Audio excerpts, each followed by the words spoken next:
अगर तुम एक इलेक्ट्रिकल सर्किट लो, जैसे कि टीवी का रिमोट या फिर इलेक्ट्रिकल बेल, तो इन सब में इस्तेमाल होता है रेजिस्टर्स का।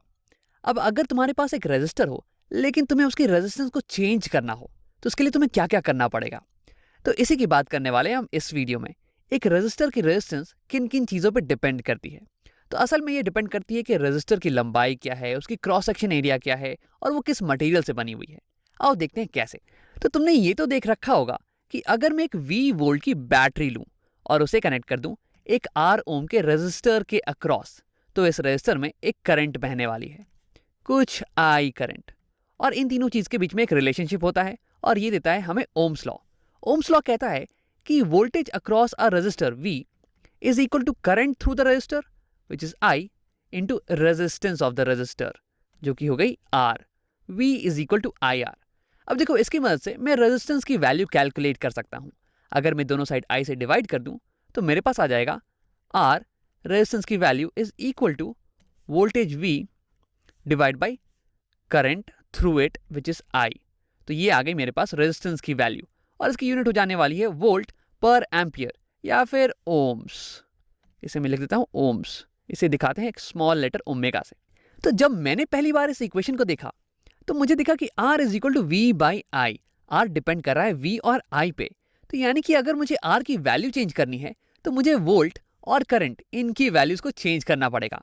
यानी कि अगर मैं वोल्टेज को बढ़ा दूं, तो यानी कि रजिस्टर की रेजिस्टेंस ये बढ़ जाने वाली है। देखो, इस इक्वेशन में ये बड़ा नंबर आ जाएगा न्यूमरेटर में, तो ये नंबर भी बड़ी हो जानी चाहिए। यानी कि अगर मैं इस सर्किट में एक बड़ी वोल्ट की बैटरी को लगा दूं, तो यानी कि इस रेजिस्टेंस की वैल्यू ये बढ़ जानी चाहिए। लेकिन देखो, ऐसा नहीं होता है। अगर तुम वोल्टेज को बढ़ाओगे ना, तो करंट भी बढ़ जाने वाला है, और ये दोनों जो रेशियो है ये बिल्कुल ही सेम आएगा। रेजिस्टेंस की वैल्यू बिल्कुल ही सेम रहेगी। देखो, असल में ओम्स लॉ कहता है कि वोल्टेज अक्रॉस अ रेजिस्टर ये प्रोपोर्शनल है करंट इन द रेजिस्टर के। और जब हम प्रोपोर्शनैलिटी को हटाते हैं, तो हमारे पास एक कांस्टेंट आता है, ये आर कांस्टेंट, रेजिस्टेंस की वैल्यू। तो यानी कि अगर मैं इस सर्किट में वोल्टेज की वैल्यू बढ़ा दूं, तो यानी कि इस सर्किट में एक बड़ा करंट फ्लो करने वाला है। लेकिन इस रेजिस्टर की रेजिस्टेंस ये तो कांस्टेंट रहेगी, ये बिल्कुल भी चेंज नहीं करने वाली है। तो रेजिस्टेंस ये डिपेंड नहीं करता है वोल्टेज या फिर करंट पे, एक्सटर्नल फैक्टर्स पे डिपेंड नहीं करता है। एटलीस्ट एक ओमिक रेजिस्टर की रेजिस्टेंस ये वोल्टेज और करंट पे डिपेंड नहीं करती है। देखो, रेजिस्टर्स भी अलग अलग टाइप के होते हैं, लेकिन हम जनरली बात करने वाले हैं ओमिक रेजिस्टर्स के बारे में। और इनकी रेजिस्टेंस इंडिपेंडेंट होती है वी और आई से। अगर तुम वी और आई इसे बढ़ाने भी लगो ना, तो भी रेजिस्टेंस की वैल्यू कांस्टेंट ही रहने वाली है। हाँ, अगर तुम वी और आई को कुछ ज्यादा ही बढ़ा दो, तो रेजिस्टेंस तुम्हारा जल जाने वाला है। इसलिए अगर तुम एक्सपेरिमेंट करो ना, तो ऐसी हरकतें बिल्कुल मत करना, वरना टीचर से डांट पड़ने वाली है। तो असल में रेजिस्टेंस ये डिपेंड करता है कुछ इंटरनल फैक्टर्स पे, जैसे कि किस मटेरियल का बना हुआ है ये रेजिस्टर, या फिर इसकी लंबाई कितनी है, या फिर इसका क्रॉस सेक्शन एरिया ये कितना है। तो अब इसे समझने के लिए एक सिंपल सा रेजिस्टर लेते हैं, एक सिलिंड्रिकल रेजिस्टर। अब देखो, ये तो हो गई सिंबल ऑफ रेजिस्टर, लेकिन रेजिस्टर्स अलग अलग शेप एंड साइज के आते हैं। जैसे कि ये हो गई सिंबल ऑफ बैटरी, लेकिन बैटरी तो अलग अलग शेप एंड साइज की आती है ना। तो हमारे पास है ये सॉलिड सिलेंडर, इसके अंदर मान लो कि कुछ कार्बन भरा हुआ है। अब ये हो गई हमारी कनेक्टिंग वायर्स। इलेक्ट्रॉन्स यहाँ से ऐसे आएंगी और फिर इस रेजिस्टर के थ्रू ट्रैवल करके ऐसे निकल जाने वाली हैं। अब एक चीज जिसपे कि रेजिस्टेंस डिपेंड करती है, वो है रेजिस्टर की लंबाई, लेंथ ऑफ द रेजिस्टर। अगर मैं इस रेजिस्टर की लंबाई को बड़ा कर दूं ऐसे, तो यानी कि अब करंट को कुछ ज्यादा ट्रैवल करना पड़ेगा, और यानी कि करंट को अब ज्यादा रेजिस्टेंस मिलने वाला है। तो यानी कि मैं लिख सकता हूं कि रेजिस्टेंस ऑफ दिस रेजिस्टर, ये आर, ये डिपेंड करता है लेंथ ऑफ द रेजिस्टर पे, लेंथ एल पे। और हमने एक्सपेरिमेंटली देखा है कि ये डायरेक्टली प्रोपोर्शनल है। अगर तुम लेंथ को डबल कर दो, तो यानी कि रेजिस्टेंस ये डबल हो जाती है। अब दूसरी चीज जिसपे कि रेजिस्टेंस डिपेंड करती है, वो है क्रॉस सेक्शन एरिया। ये क्रॉस सेक्शन एरिया जिससे कि करंट जा रहा है।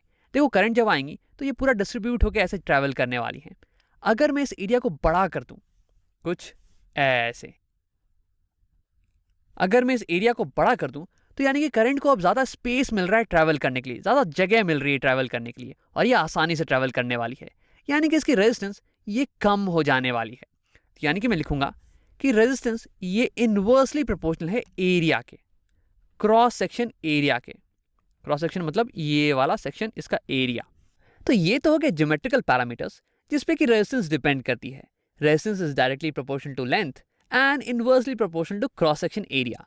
लेकिन रेजिस्टेंस एक और चीज़ पे डिपेंड करती है, और वो है कि कौन सा मटेरियल हम इस्तेमाल कर रहे हैं। देखो, अलग अलग मटेरियल्स अलग अलग रेजिस्टेंस प्रोवाइड करती हैं। जैसे कि अगर तुम मेटल्स को ले लो, तो मेटल्स जनरली बहुत ही आसानी से करंट को फ्लो करने देती हैं, कम रेजिस्टेंस प्रोवाइड करती हैं वो। लेकिन अगर तुम नॉन मेटल्स को लो, तो नॉन मेटल्स बहुत ही हाई रेजिस्टेंस प्रोवाइड करती हैं। तो इस बारे में बात करने के लिए हम एक नए टर्म का इस्तेमाल करते हैं, रेजिस्टिविटी। रेजिस्टिविटी रेजिस्टिविटी बता देगा कि कौन सा मटेरियल कितना ज्यादा रेजिस्ट करने वाला है करंट के फ्लो को। अगर तुम मेटल्स की बात करो, तो उनकी रेजिस्टिविटी कम होने वाली है, क्योंकि वो बहुत ही कम रेजिस्ट करेंगे। और अगर तुम नॉन मेटल्स की बात करो, तो उनकी रेजिस्टिविटी हाई होने वाली है। अब रेजिस्टिविटी को हम डिनोट करते हैं ग्रीक लेटर रो के साथ। और अगर मैं तुम्हें एग्जांपल दूं, तो कॉपर की रेजिस्टिविटी, जो कि एक मेटल है, ये बहुत ही कम होती है। ये हो जाती है कुछ 1.68 इंटू 10⁻⁸ के बराबर। अब इसके यूनिट के बारे में हम तुरंत बात करने वाले हैं, लेकिन उसके पहले मैं तुम्हें एक इंसुलेटर की रेजिस्टिविटी बताना चाहता हूँ। तो हम ले लेते हैं रबर। रबर की रेजिस्टिविटी की बात करते हैं। देखो, रबर ये बहुत ही ज़्यादा रेजिस्ट करता है करंट के फ्लो को। ये एक इंसुलेटर है, इसलिए इसकी रेजिस्टिविटी ये बहुत ही हाई होने वाली है। तो अप्रॉक्सीमेटली इसकी रेजिस्टिविटी ये बराबर हो जाती है 10⁻13 के ऑर्डर की। तो यहाँ पे तुम्हें दिख रहा होगा कि कितना बड़ा ऑर्डर है, यहाँ पे कितना बड़ा रेंज है। यहाँ पे कॉपर, इसकी रेजिस्टिविटी 10⁻⁸ में आ रही है, और यहाँ पे इंसुलेटर, इसकी रेजिस्टिविटी 10⁻13 में आ रही है। बीच में बहुत सारे मटेरियल आने वाले हैं, सेमीकंडक्टर्स, उनकी रेजिस्टिविटी भी बीच में होने वाली है। अब आप बात करते हैं कि रेजिस्टिविटी इसे हम फॉर्मूले में कैसे डालते हैं। तो देखो, ये रेजिस्टेंस ये बराबर हो जाएगा, this will be equal to resistivity rho into L/A। और ये रेजिस्टिविटी ये न्यूमरेटर में इसलिए आया क्योंकि रेजिस्टिविटी बताता है कि कितना ज़्यादा कोई मटेरियल रेजिस्ट करने वाला है। तो यानी कि किसी मटेरियल की रेजिस्टिविटी ये अगर बड़ी है, तो इसका मतलब वो ज़्यादा रेजिस्टेंस प्रोवाइड करने वाला है। अब आप बात करते हैं रेजिस्टिविटी के यूनिट की। तो अगर मैं इस फॉर्मूले को रीअरेंज करूं, दोनों साइड L से डिवाइड कर दूं और A से मल्टीप्लाई कर दूं, तो यहाँ से L/A कैंसिल, और यहाँ आ जाएगा नीचे में L और ऊपर में A। तो मैं लिख लूंगा रेजिस्टिविटी इज इक्वल टू, ये हो जाएगा resistance R into area A divide by length L। Length L। अब देखो, रेजिस्टेंस इसकी यूनिट होती है ओम, इसकी यूनिट मैं वाइट से दिखाता हूँ, इसकी यूनिट हो जाती है ओम। एरिया की यूनिट हो गई मीटर स्क्वायर, और यहाँ पे लेंथ इसकी यूनिट हो गई मीटर। तो यहाँ मीटर से मीटर कैंसिल, और मेरे पास बच गया रो इंटू मीटर। तो रो इंटू मीटर ये हो गई यूनिट रेजिस्टिविटी की। तो यानी कि रेजिस्टिविटी ऑफ कॉपर ये हो जाएगी इतनी रो मीटर, और ये हो जाएगी इतनी रो मीटर। तो ये आ गया मेरे पास रेजिस्टेंस का फॉर्मूला। अब इसे एक बार बॉक्स कर देते हैं यार, ये मैं इसे बॉक्स में डाल देता हूँ क्योंकि ये इंपॉर्टेंट फॉर्मूला है। तो रेजिस्टेंस डिपेंड करता है किसी भी मटेरियल की रेजिस्टिविटी, उसकी लेंथ और उसके क्रॉस सेक्शन एरिया पे।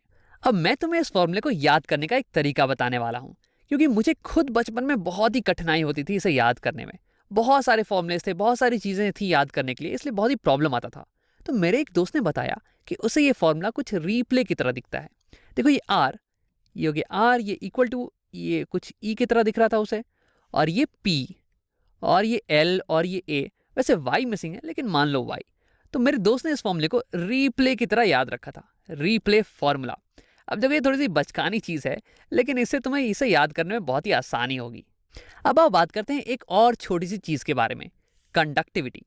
तो यहाँ मैं थोड़ी सी जगह बना लेता हूँ। देखो, रेजिस्टिविटी ये बताती है कि कोई मटेरियल कितना ज़्यादा रेजिस्ट करने वाली है इलेक्ट्रिक करंट को। अब वैसे ही कंडक्टिविटी ये इसकी उल्टी होती है, इसकी ऑपोजिट होती है। ये बताती है कि कोई मटेरियल कितना ज़्यादा अलाउ करने वाला है इलेक्ट्रिक करंट को। तो हम बात कर रहे हैं इलेक्ट्रिकल कंडक्टिविटी के बारे में, और ये ऑपोजिट होती है रेजिस्टिविटी की। इसे हम रिप्रेजेंट करते हैं ग्रीक लेटर सिग्मा से, और ये ऑपोजिट होती है 1 by रेजिस्टिविटी, ये ऑपोजिट होती है रेजिस्टिविटी की। तो यानी कि अगर कोई मटेरियल ज़्यादा अच्छा रेजिस्टर है, यानी कि उसकी रेजिस्टिविटी हाई होने वाली है, तो यानी कि वो एक बहुत ही खराब कंडक्टर है, उसकी कंडक्टिविटी कम होने वाली है। और अगर कोई मटेरियल अच्छा कंडक्टर है, तो यानी कि वो खराब रेजिस्टर होगा और उसकी रेजिस्टिविटी कम होगी। तो अगर तुम्हें कोई एक चीज़ की वैल्यू पता है, तो तुम दूसरी चीज़ की वैल्यू कैलकुलेट कर सकते हो। अगर तुम्हें कंडक्टिविटी पता है, तो तुम रेजिस्टिविटी की वैल्यू निकाल सकते हो, और इवन वाइस वर्सा। अब देखो, अगर तुम्हें यह समझ में नहीं आया कि रेजिस्टेंस किन किन चीज़ों पर डिपेंड करता है और कैसे कैसे, तो इसे समझाने का मेरे पास एक और तरीका है, पानी के फ्लो का तरीका। तो थोड़ी सी जगह बना लेते हैं, और यहाँ पे आ गया मेरा रजिस्टर। ये है कनेक्टिंग वायर्स और फिर ये हो गया मेरा रजिस्टर। और हमने अभी अभी ये देखा कि इस रजिस्टर की रेजिस्टेंस ये डिपेंड करेगी इसकी लेंथ पे, एल पे, एल। और ये इन्वर्सली प्रोपोर्शनल है इसके क्रॉस सेक्शन एरिया के, cross section area of this register inversely proportional है। और ये डिपेंड कर रही है इस रजिस्टर के मटेरियल पे, और वो हो गई रेजिस्टिविटी रो। और ये बराबर होने वाली है रेजिस्टेंस आर के, रेजिस्टेंस ऑफ द मटेरियल के। अब देखो इसे हम समझने वाले हैं पानी के फ्लो के एग्जाम्पल से। तो कनेक्टिंग वायर्स की जगह पे हम मान लेते हैं कि हमारे पास एक सिलेंडर है जिससे कि पानी फ्लो कर रही है, कुछ ऐसे। अब इस सिलेंडर में पानी फ्लो कर रही है, इसके मोशन को रेजिस्ट करने के लिए मैं इस पाइप को बीच से पतला कर देने वाला हूं। तो यानी कि ये पतला वाला हिस्सा ये अब पानी के फ्लो को रेजिस्ट कर देने वाला है, बिल्कुल इस अंदर जैसे कि हमारा रेजिस्टर ये इलेक्ट्रॉन्स के फ्लो को रेजिस्ट कर रहा था। अब देखो यानी कि ये वाला पतला वाला पोर्शन ये रेजिस्टर के बराबर है और ये व्हाइट वाला पोर्शन ये कनेक्टिंग वायर्स के बराबर है। और यहाँ पे इलेक्ट्रॉन फ्लो के जगह पे यहाँ पे पानी का फ्लो हो रहा है। अब अगर मैं इस पतले वाले पोर्शन की क्रॉस सेक्शन एरिया इसे और छोटा कर दूं, इसे और पतला कर दूं, तो उस केस में ये पानी के फ्लो को और ज्यादा रेजिस्ट करने वाला है और ज्यादा रेजिस्टेंस प्रोवाइड करने वाला है। अब अगर तुम देखो यहाँ इस फॉर्मूले में तो बिल्कुल ही सिमिलर चीज हो रही है। अगर क्रॉस सेक्शन एरिया हम छोटा कर दें तो रेजिस्टेंस बढ़ जाता है। अब आप बात करते हैं लेंथ की। अगर मैं इस पतले वाले पाइप को और ज्यादा लंबा कर दूं तो क्या होने वाला है कि ये पानी के फ्लो को और ज्यादा रेजिस्ट करने वाली है और ज्यादा रेजिस्टेंस प्रोवाइड करने वाली है पानी के फ्लो को। देखो अगर मुझे पानी को एक एंड से दूसरे एंड तक ढकेलना हो तो मुझे एक प्रेशर पंप का इस्तेमाल करना पड़ेगा, प्रेशर पंप। अब ये पंप दो पॉइंट के बीच में, सिस्टम के किसी भी दो पॉइंट के बीच में प्रेशर डिफरेंस क्रिएट करता है और इसी प्रेशर डिफरेंस के कारण पानी मूव करती है। अब अगर ये बीच वाला पतला वाला पाइप ये और लंबा हो जाए तो मुझे ज्यादा बड़ा प्रेशर डिफरेंस क्रिएट करना पड़ेगा, और ऐसा इसलिए क्योंकि अब ये ज्यादा रेजिस्ट करने वाली है पानी के फ्लो को। और सिमिलरली अगर ये और पतला हो जाए तो भी मुझे ज्यादा बड़ा प्रेशर डिफरेंस क्रिएट करना पड़ेगा क्योंकि अब ये ज्यादा रेजिस्ट करने वाली है पानी के फ्लो को। अब ऐसी ही सिमिलर चीज होती है इलेक्ट्रिकल सर्किट्स में भी। इलेक्ट्रिकल सर्किट में हम इस्तेमाल करते हैं बैटरी का। बैटरी भी तो एक इलेक्ट्रॉन पंप की तरह ही है, ये इलेक्ट्रॉन्स को पंप करती है हमारे सर्किट के अंदर। अब देखो ये क्रिएट करती है potential difference, change in potential, ये एक बड़ा चेंज इन पोटेंशियल क्रिएट करती है जिसके कारण इलेक्ट्रॉन्स मूव कर पाते हैं। अब वैसे ही अगर हमारी रेजिस्टर इसकी लंबाई बढ़ जाए तो यानी कि ये और ज्यादा रेजिस्ट करने वाली है फ्लो ऑफ इलेक्ट्रॉन्स को, और इसलिए हमें एक बड़ा पोटेंशियल डिफरेंस क्रिएट करना पड़ेगा आसानी से इलेक्ट्रॉन्स को मूव करने के लिए। और अगर ये इसका जो क्रॉस सेक्शन एरिया है ये छोटा हो जाए तो भी रेजिस्टेंस बढ़ जाने वाला है और हमें ज्यादा बड़ा पोटेंशियल डिफरेंस चाहिए होगा। तो हमने बात कर ली लेंथ और एरिया की। अब आप बात करते हैं रेजिस्टिविटी की। देखो ये पाइप किस मटेरियल का बना हुआ है इस बात पे भी डिपेंड करता है कि कितना रेजिस्टेंस प्रोवाइड करने वाली है ये पाइप। अगर ये पाइप बहुत ही स्मूथ मटेरियल का बना हुआ है तब तो पानी का फ्लो आसानी से पास कर जाएगा। लेकिन अगर ये पाइप बहुत ही रफ है, मान लो कि ये बना हुआ है सैंड पेपर का, तब तो ये बहुत ही ज्यादा रेजिस्टेंस प्रोवाइड करने वाला है पानी के फ्लो को, बहुत ही धीरे कर देने वाला है पानी के फ्लो को, है ना। तो वैसे ही रेजिस्टेंस ये डिपेंड करती है मटेरियल ऑफ द पाइप पे जिससे कि ये पाइप बनी हुई है। और similarly resistance of a resistor ये भी डिपेंड करता है कि किस मटेरियल से ये बनी हुई है। कुछ कुछ मटेरियल ज्यादा रेजिस्टेंस प्रोवाइड करते हैं और कुछ मटेरियल्स कम रेजिस्टेंस प्रोवाइड करते हैं। तो हमने यहाँ पे देख लिया कि रेजिस्टेंस किन किन चीजों पे कैसे कैसे डिपेंड करती है पानी के एग्जाम्पल से। Resistance is equal to resistivity जो कि मटेरियल की प्रॉपर्टी है, length of the resistor divide by area of cross section. अब आओ इस पे एक सवाल बना के अपनी समझ को थोड़ा तगड़ा कर लेते हैं। तो पहले मैं इसे हटा देता हूं और ये आ गया मेरा सवाल। How much resistance would be offered by 12 metre of copper wire with a diameter 0.01 metres. Resistivity of copper is 1.6 × 10⁻⁸ ohm metre. अब मैं चाहूंगा कि तुम वीडियो को एक बार पॉज करो और इसे खुद से बनाने की कोशिश करो। अब अगर तुमने ट्राई कर लिया है तो अब देखते हैं। देखो इस सवाल में हमें पता लगाना है resistance of a copper wire. पहली बात तो ये कि हमें किसी रेजिस्टर की वैल्यू नहीं पता लगानी है, रेजिस्टेंस की वैल्यू, बल्कि एक कॉपर वायर की ही रेजिस्टेंस पता लगानी है। देखो एक वायर भी तो रेजिस्टेंस प्रोवाइड करने वाला है ना। अब इसके लिए भी हम सेम फॉर्मूले का इस्तेमाल करने वाले हैं, रीप्ले वाला formula. Resistance is equal to rho L by A. अब देखो यहाँ पे रेजिस्टिविटी की वैल्यू क्या है। Resistivity of copper is 1.6 into 10⁻⁻8 और यूनिट्स हो गए ओम मीटर। देखो रेजिस्टिविटी कॉपर की बहुत ज़्यादा कम होती है, ये बहुत ही अच्छा कंडक्टर है, इसलिए बहुत ही कम रेजिस्टेंस प्रोवाइड करता है इलेक्ट्रॉन्स के फ्लो को। इलेक्ट्रॉन्स बिल्कुल ही पानी की तरह इसके थ्रू फ्लो कर सकते हैं। तो ये तो हो गई रेजिस्टिविटी। अब आओ लेंथ लिख लेते हैं। तो लेंथ है कॉपर की वायर की 12 मीटर्स इंटू 12 मीटर्स, और cross section area divide by cross section area करना है ना। तो मुझे दिया हुआ है इसके लिए diameter of the wire, diameter of wire ये दिया हुआ है, और मुझे पता है कि एरिया ये होता है पाई आर स्क्वायर। वायर भी तो कुछ सिलेंडर की तरह होने वाला है ना, तो क्रॉस सेक्शन एरिया ये सर्कल नहीं होगा, तो उसका एरिया हो जाएगा पाई आर स्क्वायर। और यहाँ पे मैं डिवाइड कर देने वाला हूँ पाई इंटू आर। आर यहाँ पे क्या होने वाला है, देखो यहाँ पे ये डायमीटर दिया हुआ है, तो 0.01 मत लिख देना, आर हो जाएगा इसका हाफ, रेडियस हो जाएगा डायमीटर का हाफ, तो यानी कि 0.005 और इसका होल स्क्वायर, तो यानी कि यूनिट हो जाने वाले मीटर स्क्वायर। ये मैं इसे यहाँ नीचे लिख देता हूँ मीटर स्क्वायर। तो यहाँ मीटर से मीटर कैंसिल, ये मीटर मीटर हो जाएगा मीटर स्क्वायर, और ये मीटर स्क्वायर से कैंसिल। हाँ, अब अगर तुम इस पूरी चीज़ को सॉल्व करो तो ये वैल्यू आने वाली है, ये आ जाएगी 0.0026 ओम्स। ये हो जाएगी रेजिस्टेंस की वैल्यू, इस कॉपर वायर की रेजिस्टेंस की वैल्यू। देखो ये रेजिस्टेंस की वैल्यू बहुत ही कम आ रही है, क्योंकि कॉपर एक बहुत ही अच्छा कंडक्टर है और ये बहुत ही कम रेजिस्ट करने वाला है इलेक्ट्रॉन्स के फ्लो को। देखो अगर कुछ वायर वगैरह यूज करोगे ना किसी इलेक्ट्रिकल सर्किट्स में, तो वो कॉपर की होने वाली है, क्योंकि ये बहुत ही कम रेजिस्टेंस प्रोवाइड करता है, इसलिए हम कॉपर को यूज करते हैं। लेकिन अगर तुम एक सेंसिटिव एक्सपेरिमेंट कर रहे हो तो तुम्हें इन कंडक्टिंग वायर्स की भी रेजिस्टेंस को अकाउंट में लेना पड़ेगा। अब आओ एक बार रिकैप कर लेते हैं। इस वीडियो में हमने देखा कि एक रेजिस्टर की रेजिस्टेंस किन किन चीज़ों पे डिपेंड करती है। ये डिपेंड करती है उस मटेरियल की प्रॉपर्टी पे जिससे कि रेजिस्टर बना हुआ है, उस मटेरियल की लंबाई पे, रेजिस्टर की लंबाई पे, और रेजिस्टर की क्रॉस सेक्शन एरिया पे। और आता है हमारे पास resistance is equal to rho L by A.